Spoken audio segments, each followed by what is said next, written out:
ထိုင်လို့ရမှာပေးတဲ့တွေထိုင်နေပါဒါနောက်ဆုံးချိန်ဆရာတော်ဘုရားကိုဒါကျွန်တော်တို့နောက်ဆုံးကြောရမှာဖြစ်ပါတယ်အဲ့တော့ရိုးရိုးလေးတွေလည်းမလုပ်ပါနဲ့ငြိမ်သက်စွာအာယုံလေးပြုပြီးတော့နေပြပါဒီအခန်းကဏ္ဍအရေးကြီးပါတယ်နော်ဒါတို့သမီးတို့ခလေးလေးတွေလည်းပြေးလွှားစော်စားခြင်းမပြုပါနဲ့ဝင်လိုက်ထွက်လိုက်မလုပ်ပါနဲ့ဒီအခန်းလေးအရေးကြီးလို့ပါခလေးတွေဒီဘက်နဲ့တေချာထိုင်တော့လေးချီတာဆော်ကြရုပ်ကတော့ထိုင်ကုန်လေးနှလုံးလောက်ပေးပါဦးဟုတ်ကဲ့ထိုင်ကုန်လေးနှလုံးလောက်ပါဇာပနာကော်မတီများဦးလေးများကိုကြီးများကိုကြီးပါဦးခင်ဗျာတန်ခါဆရာတော်၃ပါးလောက်လည်းပြပေးပါကျွန်တော်တို့အလောင်းအပ်ပါမယ်ဗျအမျိုးတွေလာလို့ရတယ်ရွှေတော်မျိုးတော်များလည်းကြွရောက်ပေးပါခင်ဗျာရွှေတော်မျိုးတော်များအများမျိုးတွေမလာဘူးလားအများအမျိုးတွေအော်မလာဘူးခုံနေလာပြီနော်အဲ့တော့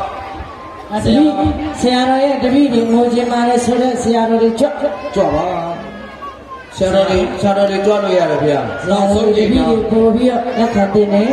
နောက်ဆုံးခံတင်ဆရာတော်ဘုရားကြီးကိုမြေကြီးနဲ့ပူဇော်တမှုပြုမယ်ဆိုတဲ့တန်ခါတော်အရှင်သူများကြွလို့ရပါတယ်ဗျာ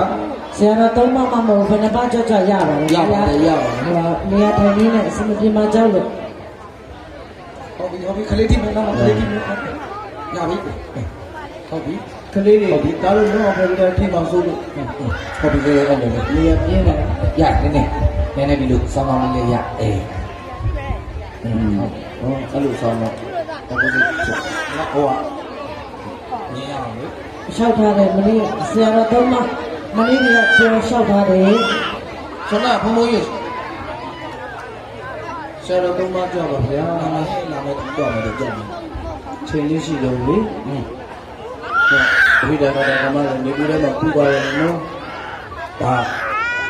ယာယီဆံညမနဲ့လူထိုးပြီးတော့ဟာဆရာတော်ဘုရားကြီးကိုကျွန်တော်တို့တတိဒါယကဓမ္မတွေကပူဇော်ခဲ့ဒီနေ့ကနောက်ဆုံးဖြစ်တော့တန်ခါဆိုတော့တန်ခါနဲ့ဆံတော့တန်ခါလက်ထဲအဲ့ရမယ်အဲ့တော့ဒီစကားပြောတာလေးဒီလေးကိုလာတယ်